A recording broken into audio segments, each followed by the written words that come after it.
Welcome to the other side of medicine. I'm Dr. Krystosik, and we are glad that you're spending some time with us this evening. The other side of medicine is your place for education, not medication. I've been doing this for 35 years, and this episode that we're talking tonight with a special guest, Karese Laguerre.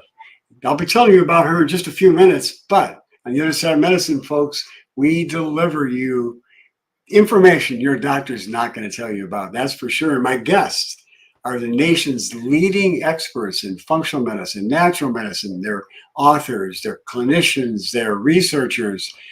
And their information is really something that we need to pay attention to, including our guests tonight, because it's information that gives us tools to help us to be able to overcome chronic illnesses with safe, effective methods that have been time proven. And now research is validating these methods. We use natural medicine first, drugs and surgery last. That's what we recommend. Not to say that sometimes that maybe drugs or surgery might be essential for somebody, but if we can prevent that, we want to reach for the natural medicine first. That's our motto. So everything we do here is based on three principles: common sense, science, and cooperation with nature. Now, before we jump into tonight's episode, folks, I really want to welcome you first-time listeners, and then I don't want to forget about those of our community who come here every single week and support us. And I want to just thank you for your comments, for your likes. If you could just give us a quick a like or a shout out that you have a comment or a question, one of our experts will get back to you with information that will help you to be able to achieve optimal health. Our goal here is to help you become independently healthy. So if you can get information like this, it would be worth thousands and thousands of dollars if you would try to go out there and pay for it. But we have it free for you. We want to give you health care that is going to be able to make a difference in your life. So just like I said, we'll get back to you as soon as we can. But if you're one of the health nuts that comes here every single week, once again, I want to really, applaud you for taking charge of your health, because that is the most important thing, to take a proactive role in your health if you want to become independently healthy. So I'm glad you're on this journey with me. And with my guest tonight, it is Karese Laguerre. She is, by her profession, a dental hygienist, but she then delved into a whole different realm of education and background called myofunctional therapy. Now, when I first heard it, I scratched myself. I had to think a little bit. I know what myo is, but in the context that she uses this particular therapy, it's quite interesting, quite intriguing, and has a lot of benefits. So without further ado, I'd like to really welcome our guest, Karese. Welcome to the other side of medicine. Thank you. Thank you for having me. Good. Well, tell us, for myself and our listening audience, help us to understand what myofunctional therapy is. So myofunctional therapy, in the simplest way possible, is kind of like having a personal trainer, but for all the muscles below the eyes, but above the shoulders. So I work with the oral facial and some of the oral pharyngeal muscles to help strengthen and coordinate them. We eliminate compensatory patterns and recruitment of muscles or improper use of muscles in that region. And that's really going to help to leverage for those who might be struggling with oral facial pain, temporal mandibular joint disorders, or if you're having any sort of discomfort when you're breathing or digesting. Mm-hmm. Mm-hmm. So your particular area of myofunctional therapy happens to be from the neck up, correct? Would that be a fair assessment? So, yes. Okay. And as a dental hygienist, how did you drift into this particular area of studies, and you're now have made it pretty much a big part of your profession? It's all I do. So I don't practice clinically anymore with dentistry. I am exclusively with myofunctional therapy, and that all really happened because of my children. It was a pediatric dentist actually that I was working for that had enlightened me to what some issues were that my children were experiencing and how it was so related to the way that they were using their oral facial muscles, and how one simple shift just in the way they were breathing, just in the way that they were using their muscles was going to make such a huge difference. And if I can kind of share the story like a little bit deeper, I'll tell you exactly what they were going through. Is that okay? Do we have time for that? Absolutely. Please do. Okay, so I have 4 children, 1 boy. He's the oldest, and he's been disappointed every time I've gotten pregnant since. But my son, I remember we were in kindergarten and we were talking to the kindergarten teacher, and she would tell us that, he had no amount of focus. He was difficult. She had to redirect him a lot. They want to sit down for circle time, and the only time you would see him focusing is if there was a ray of sunlight coming through the window. He would find one of those little dust bunnies that are floating in it, and his eyes would follow it all the way down. But outside of that, nothing. No started focus. So I, at that point, was like, okay, but he's 5. That's okay. It's kindergarten. It's not a big deal. He's a 5-year-old boy, totally normal. It's okay. Then as he gets into 1st grade, we have the same conversation, and 2nd grade and 3rd grade and 4th grade. And we kind of dismissed it along the way. As he's 6, he's 7, he's 8. Okay, we might need to start paying attention to this. And in 5th grade is when he was officially diagnosed with ADHD. And I'll come back to his story in just a second. But my oldest daughter had every sleep issue under the sun. I mean, you name it, and we had sleep issues every single night. So whether it was night terrors, bedwetting, sleepwalking, which is incredibly scary as a parent to hear sounds and not know how your children made it down a flight of stairs. Like, it's very scary, sleepwalking. But we had all the sleep issues, you name it, tossing and turning, falling out of the bed. We had it. My youngest 2 daughters had a lot of upper respiratory issues. So it was chronic ear infection, throat infection, ear infection, throat infection, ear infection with a throat infection. I mean, they were always congested. There was always something going on upper respiratory wise. And although all of these children who are genetically very similar and grew up in the same household, experiencing the same nutrition and diet and so forth, they manifested very differently. But it all really related to how they were breathing, as the pediatric dentist had really pointed out to me. Specifically so for my son, and he's the story I like to talk about the most that really got me to dive in to myofunctional therapy, in that we spent a year and a half with medications, alternating through 3 different types, trying to find which one would work best for him for his diagnosed ADHD. And none of them really worked out that well.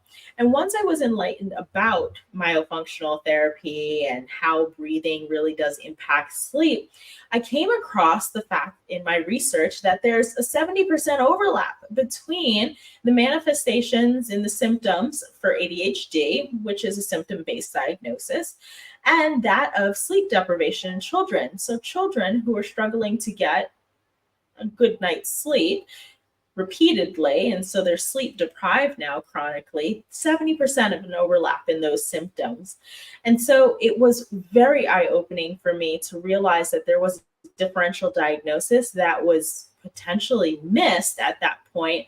And when I brought that up with his pediatric neurologist, who was one of the top people in the States, we waited a long time to get to see her. She essentially confirmed that for me, that there is that relationship between sleep and ADHD, and it is a differential diagnosis that we needed to explore. And it turned out for him that that's what it was. And so through myofunctional therapy, through me really diving in and working with him very closely, we were able to get to the point where he no longer was on the medications. We refused to do medications anymore at that point. We were able to just do the myofunctional therapy, help him improve his sleep, and he wound up being a early graduate. He graduated high school at the age of 17, a year before his friends, and it was the biggest game changer that really led me down to know I need to do this for as many people as possible. Like, this needs to be out here. Now, that's really interesting that it was able to help your son with ADHD. But I'm curious to know, you had mentioned your daughter's having upper respiratory problems and all the repeated infections. Talk about that. And did you see a change with those particular symptomatology and those episodes of those upper respiratory problems? Absolutely. So we actually got to a point with the upper respiratory and the antibiotic like cycle that we were in, where my husband at some point had asked the pediatrician to just prescribe a keg of amoxicillin. Like, why do we keep coming back for the same prescription for the same thing? And once we finally got into this myofunctional therapy thing, what happened is that we eliminated with myofunctional therapy, one of our big things is proper oral resting posture, and we're really prioritizing and trying to get to the functional use of the nose. What the nose is for breathing. And so we eliminated the mouth breathing that was going on. One of my daughters had enlarged tonsils and enlarged adenoids. Between collaborative care, because collaboration is very important, we were able to do expansion with a dental provider. But then on top of that, the myofunctional therapy to really restore the functional ability to utilize the nose and utilize the muscles appropriately around the upper respiratory tract. Once we started that system, I have not had, and I will knock on all sorts of wood, but we have not had antibiotics in our home for maybe the last 7 or 8 years. It's been a long time since we've had an upper respiratory infection. That's very impressive. I've never really talked to anybody who's had that kind of success rate with people having upper respiratory problems. With people, you're saying that it's the mouth breathing that triggers the upper respiratory infections. Is that what you're saying? Yes. So it's a very compound thing, right? I'm sure for most people, it's multifactorial. In my children's specific instance, the mouth breathing, aggravating the enlargement of the tonsils and how frequently we get those tonsils infected, that was a big contributor in the sore throats. For the ears, our tongue is actually really responsible for helping us to clear out those eustachian tubes. And when our tongue is adequately swallowing, so when we have that mature swallow pattern, it's going to actually press against the palate, the roof of the mouth, and help to release a little bit of pressure off the eustachian tubes, and that helps them to drain. So once they were adequately using their tongue appropriately and now closing their mouth, so they're breathing through their nose and we're not having to have things filter or bypass through the tonsils, we didn't have those same issues. We weren't getting all that builds up in the ears to have those ear infections. We weren't getting the collection of anything in our tonsils, which was now going to be eventually winding up in that cycle that never ended with the sore throats. So it really did make a difference in our lives in such a positive way. Now, have you seen the same results in the patients that you're treating with myofunctional therapy? So I will say there's a spectrum. Everybody's a little bit different, but most people do see, even if it's not elimination of everything, they do see relief. So you get some alleviation from a lot of that. So where you may have been struggling a lot, you may come to a point where, okay, you've got one sore throat a year or one ear infection, or, potentially it starts to wind itself down to none. Mm-hmm. But absolutely. So pretty impressive to get that kind of results, because typically what I have found over the years, and I've treated literally thousands of children with ear infections and throat infections and the upper respiratory infections in the lungs, by eliminating food sensitivities of a specific type, is called delayed food sensitivities, or IgG reactions, not the typical reaction that a allergist will try to identify. These are allergists are looking for IgE, which are immediate response. So I've found that delayed response are the typical problems that the people, and the children especially, as well as adults, who have repeated upper respiratory infections or any kind of repeated infections throughout the body.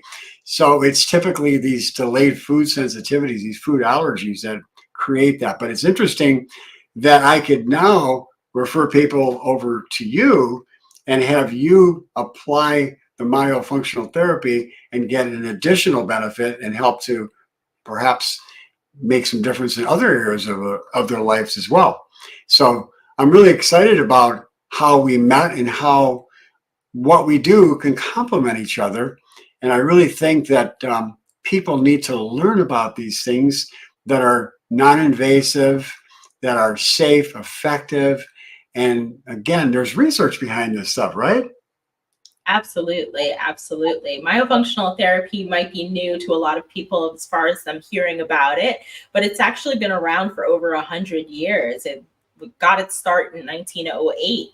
And so it is something that people have been researching and really experimenting for a long time. There have been a lot of good studies, and more recently, there have been all the systematic reviews, which are like the big case. We're going to assemble all of the data. And so, yes, it is very well researched, and it's something that I love to talk about. Well, that's good because here on the other side of medicine, our whole approach to things is evidence-based. We want things that are backed up by science. Grandma's remedies may have helped people. It may not. It may have just been something that the placebo effect worked. But we know that when natural therapies have science behind them, that's what we like to really delve into here on the other side of medicine. So could you share maybe one or two stories with researchers that have proven that myofunctional therapy has benefits in clinical trials or in other types of research studies?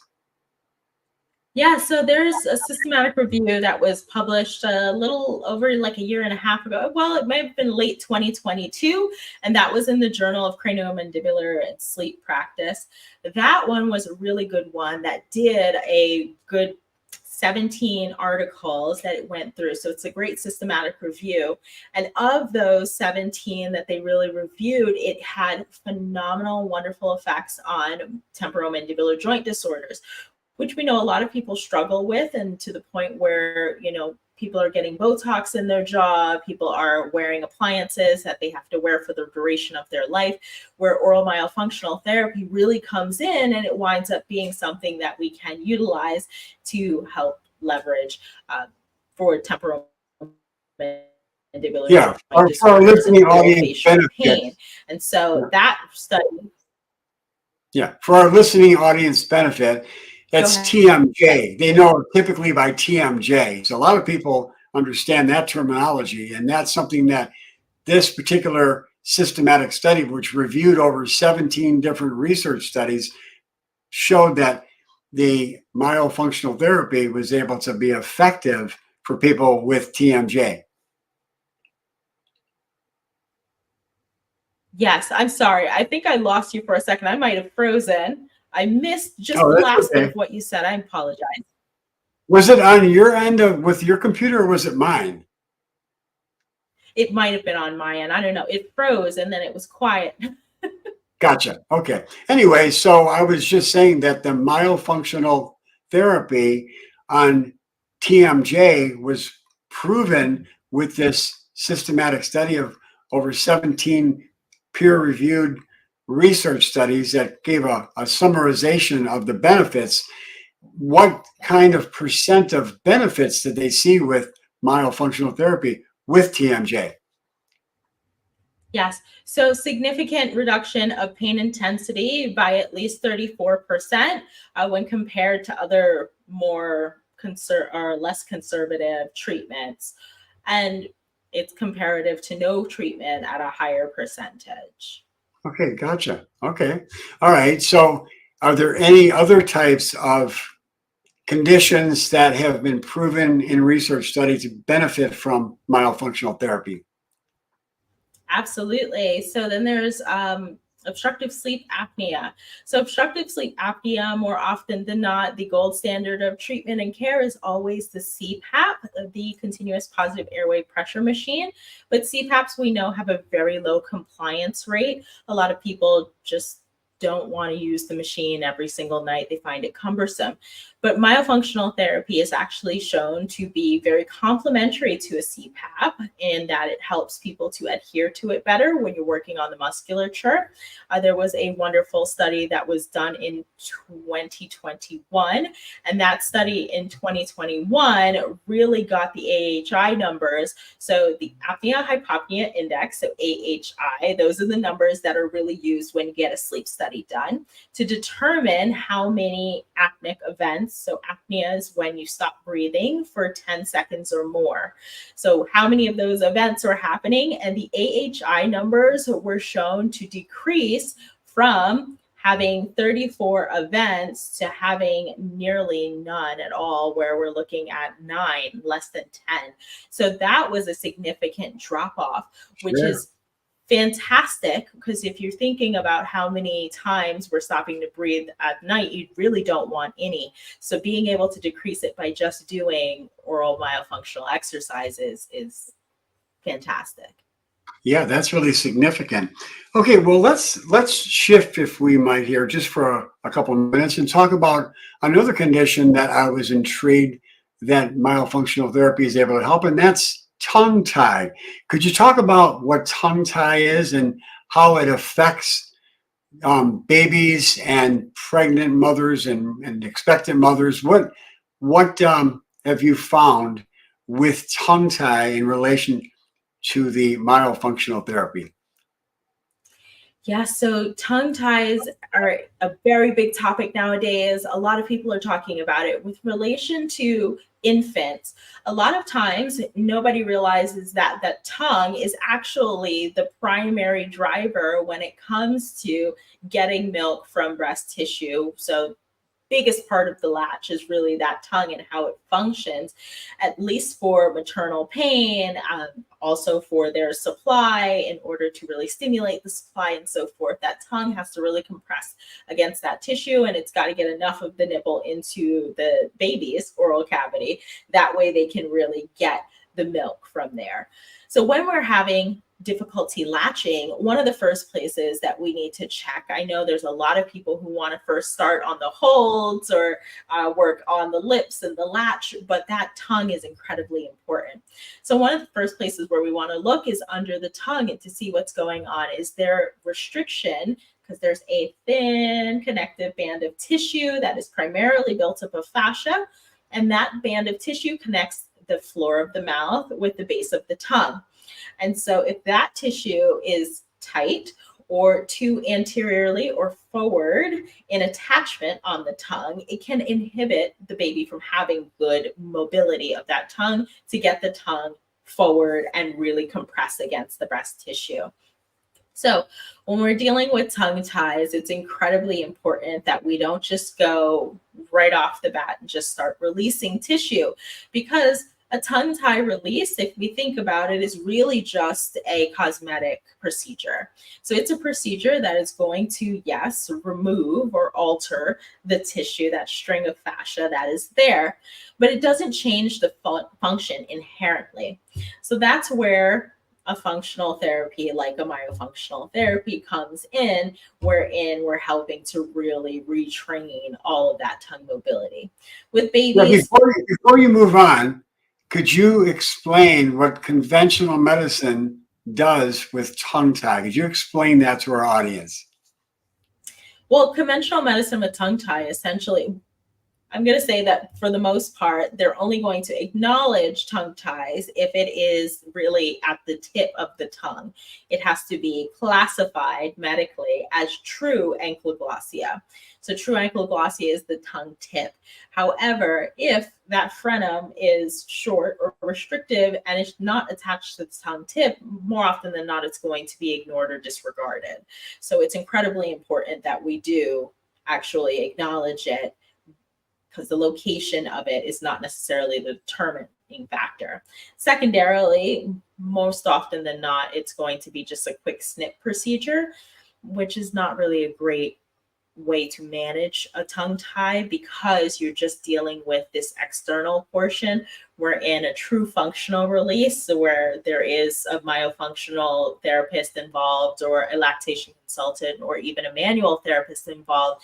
You're going to get in deeper because that fascia, we know from the tongue, connects all the way down to the toes because that's our deep line fascia. And so if it's tight and restrictive in the outermost band that you can see in the tongue's frenum, it's going to be restrictive through the body of the tongue, and you have to release deeper in as well. That's a really key point that you just brought up there, because you see, once again, conventional medicine is looking at isolated parts. And with you're talking right now with myofunctional therapy, I love the idea that you're saying that that tissue in the tongue, and especially that fascia, goes throughout the entire body. So we're talking about whole body benefit, right? Absolutely, absolutely. These are things that later on you might see those strains. So that chronic neck and shoulder tension where you really just feel like you can't release through the body, or you have struggles getting a really deep breath, or if you're a toe walker or you struggle with really your posture, a lot of that is connected to that fascia, that deep line fascia throughout the body. Or if you're having back pain or any pain throughout, the entire body, it seems that this fascia, which is a covering on the muscles, can affect and cause pain throughout the entire body. So this is really fascinating. That I think our listening audience is going to get a lot of benefit to see what myofunctional therapy can do to help the whole body. I think this is really enlightening, not just for our audience, but for me as well. So thank you. I'm happy to share. So what would a mother do with an infant who's having problem with tongue tie? So a mom who is experiencing sort of latch or issues with their baby, I think their first step is to look at the function for the baby. So they should see a feeding specialist, they should see an IBCLC and a lactation consultant, or they should see a myofunctional therapist. One of these professionals are going to be able to look at the function of what's going on with the child's tongue in order to determine whether or not functional remediation can happen just through therapeutic means before we go to something that's more invasive in nature, such as a surgical release. Mm-hmm. So are you able to help people remotely when they have infants who have tongue tie? Yes, so there's a lot of guidance and structure you can provide. I think the beauty of COVID, the only beauty that we really had in COVID was that we learned how to really work better with telehealth. And so there's a lot of guidance that you can really provide to a family who is struggling, just whether it be on stretches, on holds, on how they can really manipulate the tissue and help to facilitate an optimal environment for function. Good. Well, that's good. And I'm sure that a lot of our listening audience is being fascinated by what you're sharing here today. And so we'll give information on how they can get in touch with you later, so that if they have any questions or if they have any needs for your services, then they could use the internet and other ways that you have to educate them about this. So this is good. I know you have some courses too that I think are going to be very valuable for people as well. We'll talk about those a little bit later. But let's move into breathing, because that was one of the big areas that I really tried to get people attracted to tonight, about talking about how deep breathing, which is a significant part of myofunctional therapy, how does deep breathing affect us, and do Americans breathe properly? Well, most Americans are mouth breathers, and that's going to be an inefficient way to breathe. You're not going to be able to really breathe deeply. We have to breathe through our nose in order to fill the lower third of our lungs. So if you want to get the entire lung capacity, you've got to do diaphragmatic breathing. And so that only happens through the nose, and it only happens through deep nasal breathing. And so nasal breathing is incredibly important because that's going to be where our air is warmed, it's humidified, and that's where we're producing the nitric oxide that's going to help us with the cellular respiration that gets that oxygen and the blood throughout the body. I will say that deep breathing is something that we cannot, we cannot minimize the value of, because when we're breathing from the chest, when we're not getting adequate air, that is going to impact how our cells function, how our brain functions, how we're able to sleep. It's going to really have a trickle down effect that's going to be more detrimental in the long run than it will be beneficial. Well, here's another point I'd like to make. Again, we talk about here on the other side of medicine, we look at evidence-based therapies and we talk about deep breathing. There's so much research on this particular area. Just for example, our breathing also affects our moods, our emotions, because the deep breathing affects the part of the brain called the amygdala, which is the emotional center of the brain, and it releases feel-good hormones.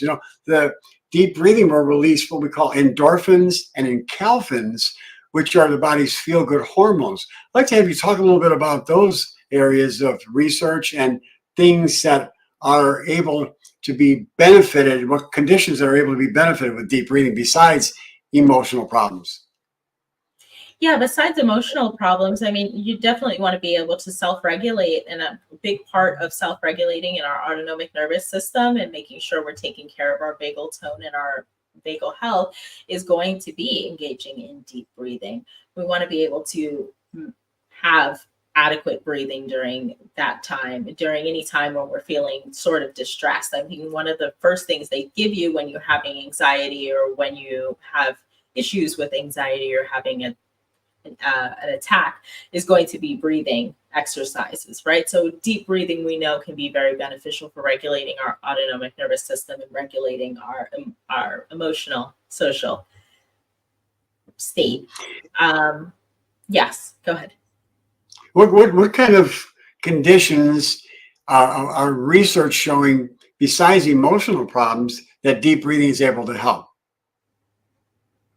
Besides emotional problems, I mean, deep breathing, for what I know, is a lot of digestive and some cardiac issues.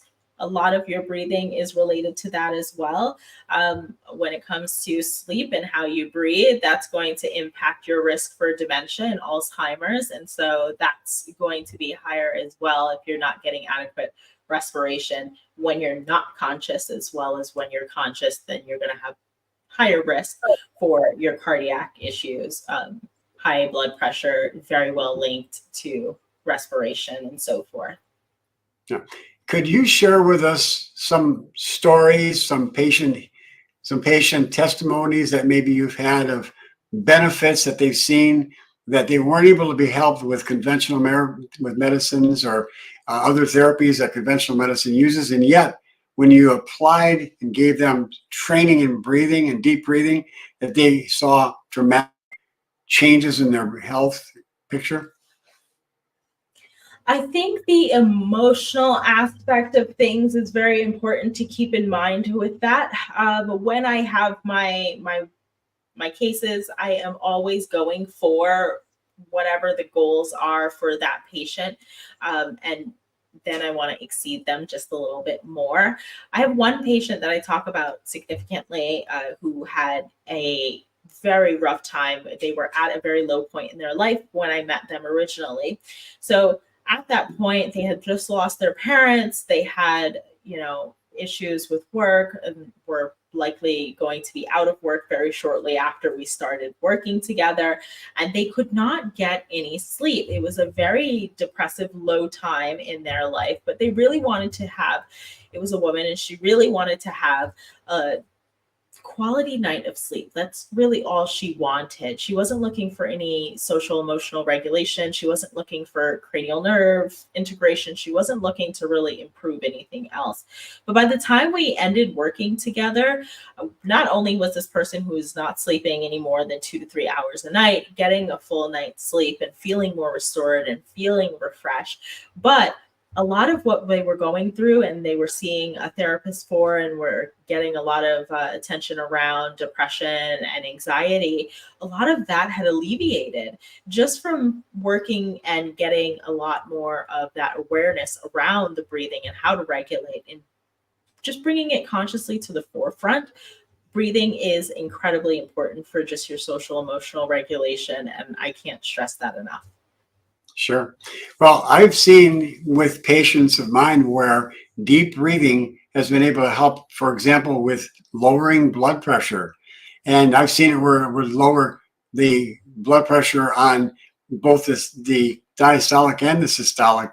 And the research actually shows that there is significant reduction in blood pressure by 10 to 15, milligrams of mercury. I mean, that's pretty significant. That's definitely significant. I am in my practice not really taking blood pressure, if at all, ever. Yeah. Well, let's talk about some practical things that people can do. Give us some suggestions, or our listening audience can do to begin to do some deep breathing. Give us some technique that they could use to start off in that direction. I know a lot of times when I tell my patients to deep breathe, they begin to get lightheaded. They have problems because they're not breathing that way normally, and so it just changes the whole chemistry, the biochemistry of their body. So could you share some Absolutely. techniques to let them slowly integrate this? Yeah, so that's the foundation of myofunctional therapy, is that we're slowly building up because you can't rush into those things. I would say the very first step is to honestly have a nasal hygiene routine.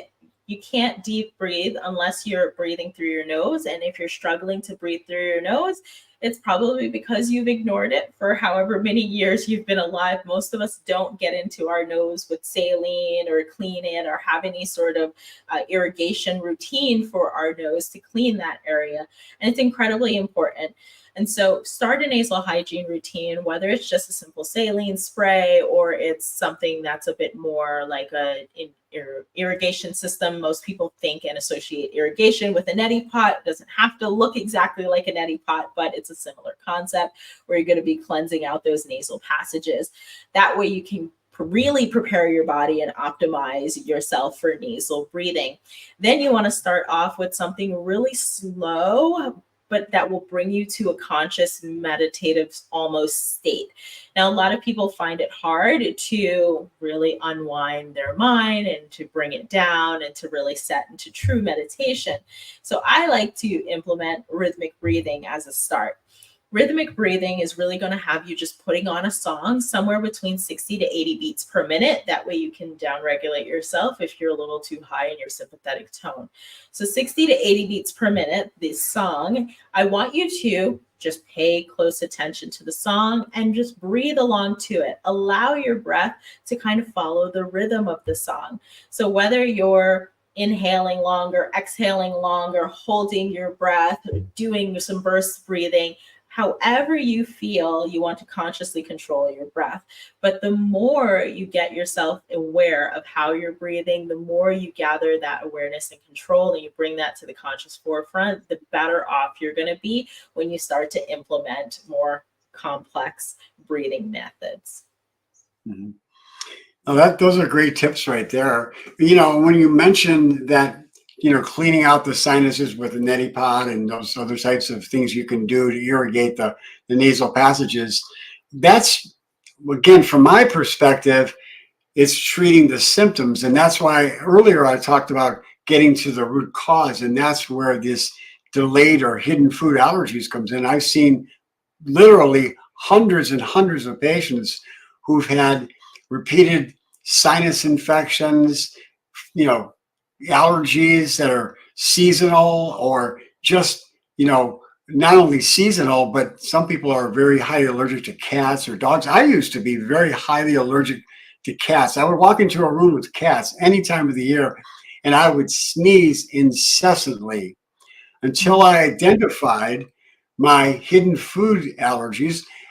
Prior to that, I had been going as a teenager back in the day to an allergist who was giving me allergy shots and doing various different therapies. I remember they just take these metal devices and prick my skin, and I had acne and all these problems that were cleared up after I got rid of my hidden food allergies, including my sensitivity to cats. once I got rid of my hidden food allergies, I could walk into a room with cats and have absolutely no problem to this day. And I remember also, I used to get, if I got a bee sting, my body would swell up. If I got bit on the arm, my whole arm would swell up and it would start moving up my body. And I'd sometimes have to go to rush to get to the doctor. And I remember after I got rid of my hidden food sensitivities, my food allergies, these delayed ones, I was cutting grass on a farm one day and I had cutoffs on and I had no shoes and cutoffs and no shirt. And I ran over a yellow jacket's nest.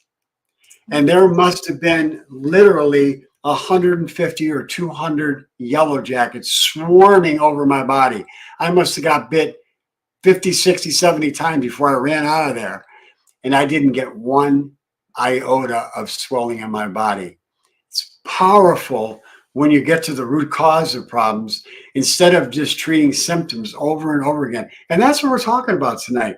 The myofunctional therapy, the delayed food sensitivities, identification of those is getting to the root causes of problems.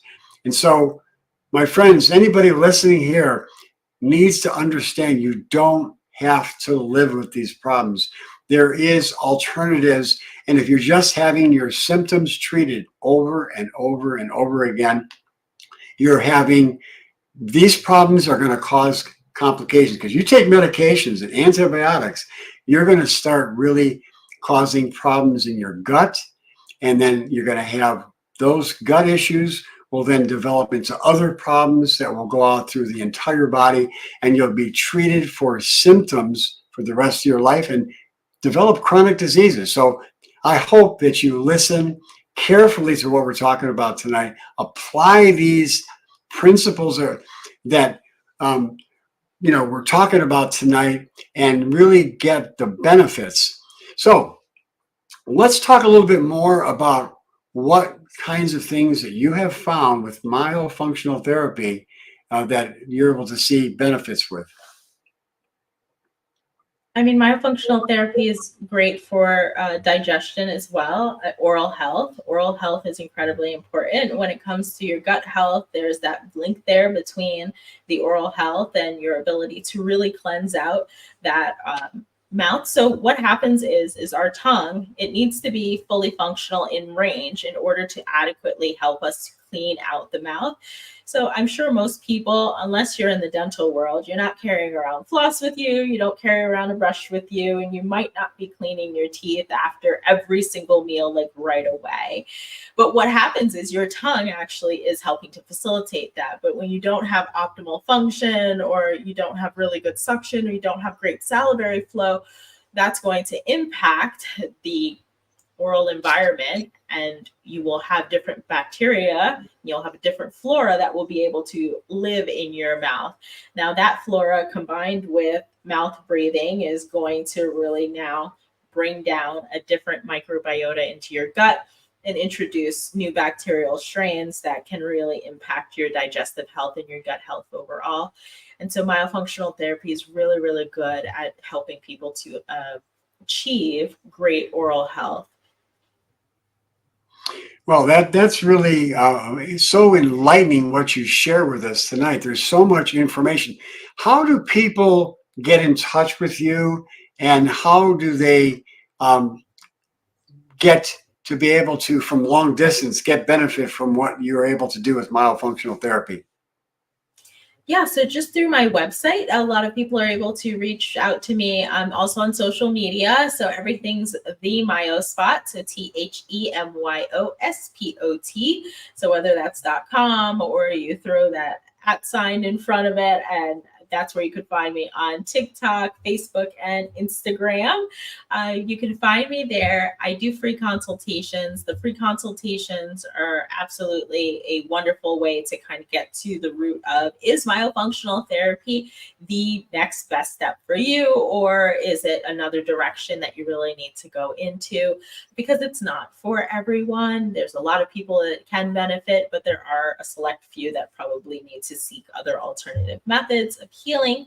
But the free consultations are there. My website has a lot of great information. I have wonderful courses. So there's self-study options as well, because I do believe in the value of access to care.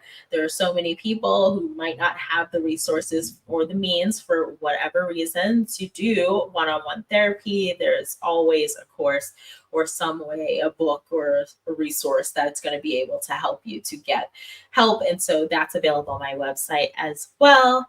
And through telehealth, I work with clients all over the globe, and it is something that I am just so incredibly passionate about. So no matter where you are, don't feel like, you can't reach out. I know we were talking about deep breathing here, a significant portion of the program. You have a course on deep breathing, isn't that right? Yeah, so I have a course on breathing, but it goes along with sleep. So it's a sleep breathing course because we're sleeping for a third of our lives. You need to get adequate respiration in order to get true restorative sleep. So it's a 5-week email course that is a wonderful process to go through with exercises and videos and a lot of great advice about things that you can do to help maintain optimal respiratory health while you are awake, so that we can optimize what your breathing is when you're sleeping.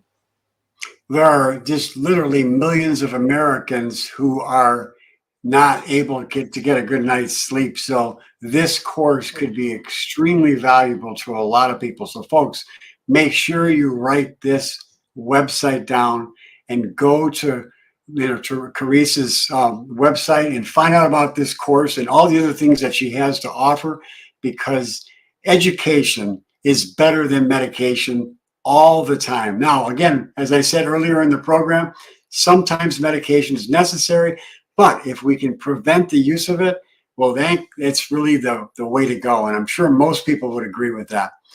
So, Karese, is there anything in parting tonight that you'd like to share with us?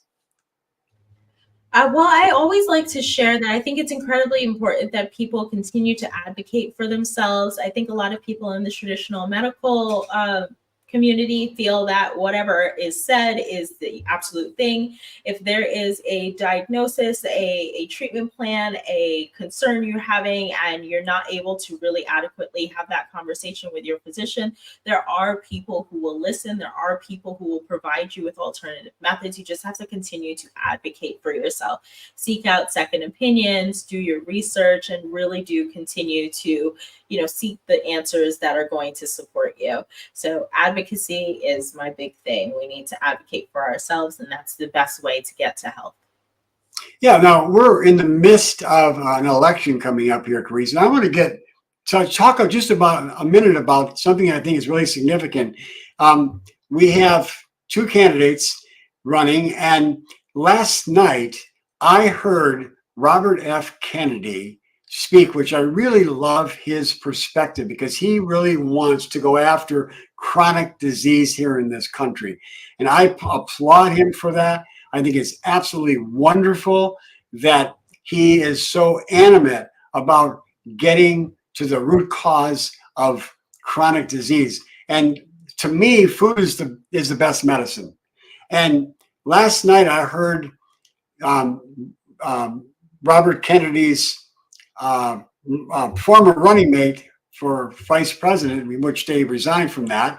I guess you have a couple states that are going to actually continue on doing it, but her name is Shannon, I believe. I forget the last name, but anyways, she spoke on Chris Cuomo's podcast, and she said that Robert Kennedy, and she supports his decision to go with Trump, because that Robert Kennedy has this passion to overcome this chronic disease epidemic that we have in this country. And he said that President Trump said that he is open to listening to the whole idea that we need to make radical changes. And so I'm excited that this coalition is forming. And I just wanted to see what your thoughts about that, because I'm sure that you're so aware of being in the healthcare field. The chronic disease epidemic is caused from so many variables, but food is one of the biggest ones. Would you agree with that? Absolutely, absolutely. I think it's incredibly important that we're monitoring what we are putting into our bodies. It absolutely matters, and being as close to eating a whole food diet makes the most sense. We want to have clean diets and clean eating, absolutely. So I'm all about the movements. I am an RFK fan, but yeah, I'm definitely a supporter of the movement. Yeah, well, I'm excited, and this again. Shannon, the vice president running mate for Kennedy, said that there is the potential for powerful, significant change ahead if we have this coalition to end to its endpoint where they can actually get into office and have this whole milieu of things that will change, and I'm excited for that. And I'm as a healthcare practitioner, there's nothing that pleases me more to help to clean up the food supply in America, because Americans are digging their graves with their teeth, and they're being misled by advertisements, by the big government organizations that are supported by big agribusiness and pharmaceutical companies. And this whole coalition that's forming against it is going to be a powerful force to make a difference to the health of the American population. So I'm excited. Yeah, yeah, I'm excited too. Hopefully, we'll see how it goes in November, but hopefully it goes the right way. Absolutely. Well, listen, thank you so much. And we're going to keep in touch. And I really feel that we can work together to complement what we both do to help people to be able to achieve optimal health and live independently healthy for the rest of their lives. Karese, thank you so much. And God bless you. Thank you. All right, my friends, and that is the episode tonight. And we're finished with it. I just hope that you leave a comment. I hope that you like our channel and continue to follow us, because we have expert guests like Karese who bring you valuable information that will help to change your world. You don't have to live with chronic disease. There is a better way, and we can do it together. So until next week, my friends, here's to your health.